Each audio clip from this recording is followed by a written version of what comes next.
नमस्ते। मैं डॉक्टर रुक्मणी, राजकीय महाविद्यालय करौली। हमने पिछले अध्याय में यानी पिछले वीडियो में समाजशास्त्र की प्रकृति का अध्ययन किया। आज हम संस्कृति की अवधारणा का अध्ययन करेंगे। संस्कृति किसे कहते हैं, संस्कृति क्या होती है, ये हमारे लिए जानना बहुत आवश्यक है। मानव और पशु, इन दोनों में क्या अंतर है, हम देखते हैं तो इन दोनों में केवल संस्कृति का अंतर पाया जाता है, क्योंकि मानव भी एक प्राणी है और पशु भी एक प्राणी है। लेकिन मानव इसलिए मानव है क्योंकि उसके पास एक विशिष्ट संस्कृति है। संस्कृति के अभाव में मानव को भी पशु से श्रेष्ठ नहीं माना जा सकता। संस्कृति ही मानव की श्रेष्ठतम धरोहर है, जिसकी सहायता से मानव पीढ़ी दर पीढ़ी आगे बढ़ता रहा है, प्रगति की ओर उन्मुख होता रहा है। यदि मानव से उसकी संस्कृति छीन ली जाए तो जो कुछ शेष बचेगा वह केवल मात्र अन्य पशुओं के समान एक प्राणी ही है। मानव और पशु में मुख्य अंतर संस्कृति का ही तो है। यह स्वाभाविक रूप से प्रश्न उठता है कि मनुष्य ही संस्कृति का निर्माण क्यों कर पाया, यह क्यों कर सका, अन्य प्राणी क्यों नहीं। तो हम देखते हैं, या फिर इसका सीधा सा उत्तर हमारे सामने है, क्योंकि मनुष्य में ही ऐसी कुछ विशेषताएं हैं, शारीरिक और मानसिक, जिसके माध्यम से मनुष्य संस्कृति का विकास कर पाया है। जैसे मानव या मनुष्य सीधा खड़ा हो सकता है, वह स्वतंत्रता पूर्वक अपने हाथों को घुमा सकता है, हाथों की सहायता से वस्तुओं को पकड़ सकता है, हाथों से किन्हीं भी चीज़ का निर्माण कर सकता है। वह अपनी तीक्ष्ण और केंद्रित की जा सकने वाली दृष्टि से सूक्ष्म अवलोकन कर सकता है, विविध घटनाओं को घटित होते देख सकता है। मनुष्य के पास मेधावी मस्तिष्क है, उसकी सहायता से वह सोच सकता है, तर्क प्रस्तुत कर सकता है, उसके पास भाषा है, कार्यकारण संबंधों का पता लग सकता है और अनेक आविष्कार भी वो कर सकता है। इसी मेधावी मस्तिष्क के फलस्वरूप मानव अपने विकास हेतु अनेक योजनाएं भी बना सका और उन्हें सफलतापूर्वक लागू भी कर सका। मानव में भाषा के आविष्कार ने मानव को वो शक्ति प्रदान की है जिसकी सहायता से वह अपने अंदर जो विचार है वो दूसरों के साथ आदान प्रदान कर सकता है तथा अपने विचार या चिंतन के परिणामों को आगे आने वाली जो पीढ़ी है उनको वो हस्तांतरित कर सकता है, यानी कि उनको दे सकता है। वास्तव में भाषा और प्रतीकों के माध्यम से ही मानव ज्ञान और विज्ञान के क्षेत्र में उन्नति कर पाया है। अतः स्पष्ट है कि मानव ही विश्व में एक ऐसा प्राणी है जो अपनी इन विशेषताओं व क्षमताओं के कारण संस्कृति का निर्माण कर पाया है, भौतिक क्षेत्र में अनेक वस्तुओं को निर्मित कर पाया है एवं अभौतिक क्षेत्र में अनेक विश्वासों तथा व्यवहार के तरीकों को जन्म दे पाया है। अब हम यह देखेंगे कि संस्कृति कहते किसे हैं, संस्कृति का अर्थ क्या है, उसकी क्या परिभाषा है। तो संस्कृति शब्द का प्रयोग अनेक अर्थों में किया गया है। साहित्यकारों ने सामाजिक आकर्षण एवं बौद्धिक श्रेष्ठता को प्रकट करने के लिए संस्कृति शब्द का प्रयोग किया है। प्रसिद्ध आलोचक एवं कवि मैथ्यू आर्नोल्ड जीवन के प्रकाश एवं कोमलता को संस्कृति कहते हैं। संस्कृति शब्द संस्कृत भाषा से लिया गया है। संस्कृत और संस्कृति दोनों ही शब्द संस्कार से बने हैं। संस्कार का अर्थ है कुछ कृत्यों या कार्यों की पूर्ति करना। एक हिंदू जन्म से ही अनेक प्रकार के संस्कार संपन्न करता है, जिसमें उसे विभिन्न प्रकार की भूमिकाएं निभानी पड़ती है। संस्कृति का अर्थ होता है विभिन्न संस्कारों द्वारा सामूहिक जीवन के उद्देश्यों की प्राप्ति करना। ये परिमार्जन की एक प्रक्रिया है।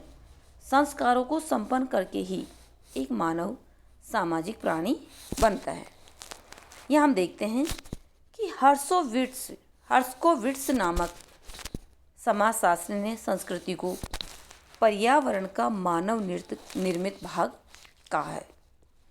इस परिभाषा से स्पष्ट है कि पर्यावरण दो प्रकार के हैं, एक प्राकृतिक या ईश्वर प्रदत्त एवं दूसरा मानव द्वारा निर्मित। वे सारी भौतिक और अभौतिक वस्तुएं जो मानव द्वारा निर्मित है, जैसे टेबल, कुर्सी, कपड़ा, विज्ञान, दर्शन, धर्म, प्रथाएं, नियम एवं हजारों अन्य वस्तुएं आदि संस्कृति के अंतर्गत आती है। इसी तरह से हॉबल के अनुसार संस्कृति सीखे हुए व्यवहार प्रतिमानों का कुल योग है, जो किसी समाज के सदस्यों की विशेषता है, जो कि प्राणी शास्त्रीय विरासत का परिणाम नहीं है। इसी तरह से डॉक्टर दुबे ने कहा है कि सीखे हुए व्यवहार प्रतिमानों की उस समग्रता को जो किसी समूह को वैशिष्ट्य प्रदान करती है, संस्कृति की संज्ञा दी जा सकती है। तो ये तो हुआ हमारा संस्कृति का सामान्य अर्थ, लेकिन हमें ये भी देखना है कि संस्कृति का समाजशास्त्रीय अर्थ क्या है। तो समाजशास्त्रीय अर्थ में संस्कृति को समाज की धरोहर या सामाजिक विरासत माना गया है। समाज द्वारा निर्मित भौतिक एवं अभौतिक दोनों पक्षों को संस्कृति में सम्मिलित करते हुए रॉबर्ट बियरस्टेड लिखते हैं कि संस्कृति वह संपूर्ण जटिलता है जिसमें वे सभी वस्तुएं सम्मिलित हैं जिन पर हम विचार करते हैं, कार्य करते हैं और समाज के सदस्य होने के नाते अपने पास रखते हैं। वे दोबारा लिखते हैं कि इसके अंतर्गत हम जीवन जीने या कार्य करने एवं विचार करने के उन तरीकों को सम्मिलित करते हैं जो एक पीढ़ी से दूसरी पीढ़ी को हस्तांतरित होते हैं और जो समाज के द्वारा स्वीकृत किए जा चुके होते हैं। इसी तरह से टाइलर कहते हैं कि संस्कृति वह संपूर्ण जटिलता है जिसमें ज्ञान, विश्वास, कला, आचार, कानून तथा अन्य क्षमताओं और आदतों का समावेश होता है जिन्हें मनुष्य समाज का सदस्य होने के नाते प्राप्त करता है। तो हम देखते हैं कि इन विद्वानों की परिभाषाओं के आधार पर हम ये समझ सकते हैं कि संस्कृति कहते किसे। तो संस्कृति की कोई एक सर्वमान्य परिभाषा नहीं है, बल्कि एक समाज विशेष के संपूर्ण व्यवहार, प्रतिमानों अथवा समग्र जीवन विधि को ही संस्कृति के नाम से पुकारा जा सकता है। अपनी आवश्यकताओं की पूर्ति हेतु मनुष्य जिन भौतिक एवं अभौतिक वस्तुओं का निर्माण अथवा विकास किया है, वे सब संस्कृति के अंतर्गत आते हैं। यानी संस्कृति कहते किसे हैं कि जो जीवन जीने का जो तरीका है हमारा, वो ही संस्कृति है। अब हम यहाँ देखते हैं कि संस्कृति की प्रकृति, ये विशेषताएं क्या है। तो संस्कृति मानव निर्मित है। देखते हैं कि संस्कृति केवल मनुष्य समाज में पाई जाती है। मनुष्य में ही कुछ ऐसी मानसिक एवं शारीरिक विशेषताएं हैं जिनके आधार पर वह संस्कृति की रचना कर सका है।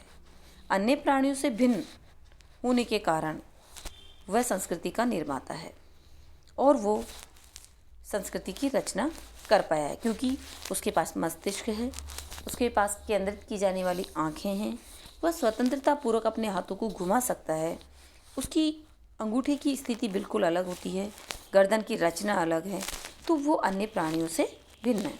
संस्कृति सीखी जाती है क्योंकि संस्कृति मनुष्य को अपने माता पिता द्वारा उसी प्रकार वंशानुक्रमण में प्राप्त नहीं होती जिस प्रकार से शरीर रचना प्राप्त होती है। संस्कृति मानव के सीखे हुए व्यवहार प्रतिमानों का योग है, क्योंकि सोशलाइजेशन के माध्यम से यानी समाजीकरण के माध्यम से व्यक्ति अपने पूर्वजों से या अपनी पहले की पीढ़ी से चीज़ें सीखता है और वो एक पीढ़ी से दूसरी पीढ़ी को हस्तांतरित करता है। क्योंकि मनुष्य अपने जीवन के साथ किसी संस्कृति को लेकर पैदा नहीं होता, बल्कि जिस समाज में वो पैदा होता है उसकी संस्कृति को धीरे धीरे समाजीकरण की प्रक्रिया द्वारा सीख लेता है। क्योंकि ये ज़रूरी नहीं है जैसे भारत में पैदा होने वाला बच्चा यदि वो विदेश में रहता है, यूरोपीय कंट्रीज़ में रहता है, तो वो वहाँ की संस्कृति अपना लेगा। तो संस्कृति कैसी है, जन्मजात नहीं होती, बल्कि पैदा होने के बाद वो समाजीकरण की प्रक्रिया के माध्यम से अपना लेता है। संस्कृति हस्तांतरित की जाती है, क्योंकि हम बार बार कह रहे हैं कि संस्कृति पीढ़ी दर पीढ़ी हस्तांतरित होती है। एक पीढ़ी से दूसरी पीढ़ी को ये अपने आप हस्तांतरित हो जाती है। प्रत्येक समाज की एक विशिष्ट संस्कृति होती है, क्योंकि क्या है कि एक समाज की भौगोलिक एवं सामाजिक परिस्थितियाँ दूसरे समाज से अलग होती है, वो भिन्न होती है। अतः प्रत्येक समाज में अपनी एक विशिष्ट संस्कृति पाई जाती है। हर समाज की आवश्यकताएं भी भिन्न भिन्न होती है, जो सांस्कृतिक भिन्नताओं को जन्म देती है। इसीलिए ही हमें जैसे नगर और ग्रामीण संस्कृति अलग होती है, आदिम जाति हिंदू समाज या मुस्लिम समाज इनकी अलग होगी, पाश्चात्य एवं पूर्वी संस्कृतियाँ अलग अलग देखने को मिलती है। तो प्रत्येक समाज की अपनी अलग संस्कृति होती है। संस्कृति में सामाजिक गुण निहित होता है। संस्कृति किसी व्यक्ति विशेष की देन नहीं होती, वरन क्या होती है, संपूर्ण समाज की देन होती है। उसका विकास समाज के ही कारण हुआ होता है। समाज के अभाव में संस्कृति की कल्पना भी नहीं की जा सकती। कोई भी संस्कृति 5, 10 या 100, 200 व्यक्तियों का प्रतिनिधित्व नहीं करती, बल्कि समाज या समूह के अधिकांश लोगों का प्रतिनिधित्व करती है। संस्कृति सामूहिक आदतों, व्यवहारों एवं अनुभवों की ही उपज होती है। संस्कृति संपूर्ण समाज की जीवन विधि का प्रतिनिधित्व करती है। संस्कृति समूह के लिए आदर्श होती है। समूह के लोग अपनी संस्कृति को आदर्श मानते हैं और वो उनके अनुसार अपने व्यवहारों एवं विचारों को ढालते हैं। हम देखते हैं कि जब दो संस्कृतियों की तुलना की जाती है तो एक व्यक्ति दूसरी संस्कृति की तुलना में अपनी संस्कृति को आदर्श एवं श्रेष्ठ बताने का प्रयास करता है। संस्कृति मानव आवश्यकताओं की पूर्ति करती है, क्योंकि मानव की अनेक शारीरिक एवं मानसिक आवश्यकताएं होती है। उसकी पूर्ति के लिए ही मानव ने संस्कृति का निर्माण किया है। संस्कृति में अनुकूलन करने की क्षमता होती है। संस्कृति में समय, स्थान, समाज एवं परिस्थितियों के अनुरूप अपने आप को ढालने की क्षमता होती है। परिवर्तनशीलता संस्कृति का गुण है। संस्कृति में संतुलन एवं संगठन होता है, क्योंकि संस्कृति का निर्माण विभिन्न इकाइयों से मिलकर होता है। सांस्कृतिक इकाइयाँ, जिन्हें हम सांस्कृतिक तत्व एवं संस्कृति संकुल कहते हैं, परस्पर एक दूसरे से बंधे होते हैं। ये सभी इकाइयाँ संगठित रूप में मिलकर ही संपूर्ण संस्कृति की व्यवस्था एवं संतुलन को बनाए रखती है। संस्कृति मानव व्यक्तित्व के निर्माण में मौलिक होती है, क्योंकि एक मनुष्य का पालन पोषण किसी सांस्कृतिक पर्यावरण में ही होता है। जन्म के बाद बच्चा अपनी संस्कृति को सीख कर ही उसे ग्रहण करता है, उसे आत्मसात करता है। और एक संस्कृति में पले हुए व्यक्ति का व्यक्तित्व दूसरे संस्कृति के व्यक्ति से भिन्न होता है। संस्कृति अधिवैयक्तिक है। क्रॉबर नामक समाजशास्त्री ने कहा है कि संस्कृति अधिवैयक्तिक है। संस्कृति का निर्माण किसी व्यक्ति विशेष द्वारा नहीं किया गया है और वह संस्कृति के एक भाग का ही उपभोग कर पाता है, संपूर्ण का नहीं। संस्कृति का निर्माण संपूर्ण समूह द्वारा ही होता है। तो हमने यहाँ देखा कि संस्कृति कहते किसे हैं, संस्कृति की विशेषताएं क्या है। तो संस्कृति सामान्य शब्दों में हम ये देख सकते हैं कि संस्कृति जीवन जीने का एक ढंग है और संस्कृति मानव द्वारा निर्मित होती है। संस्कृति सीखी जाती है। वो संस्कृति एक पीढ़ी से दूसरी पीढ़ी को हस्तांतरित होती है और प्रत्येक समाज की अपनी एक अलग संस्कृति होती है। संस्कृति के अभाव में हम सामाजिक जीवन की कल्पना भी नहीं कर सकते। तो ये हमने यहाँ संस्कृति की विशेषता और अर्थ को समझा। हम अगले वीडियो में संस्कृति के प्रकारों पर चर्चा करेंगे। धन्यवाद।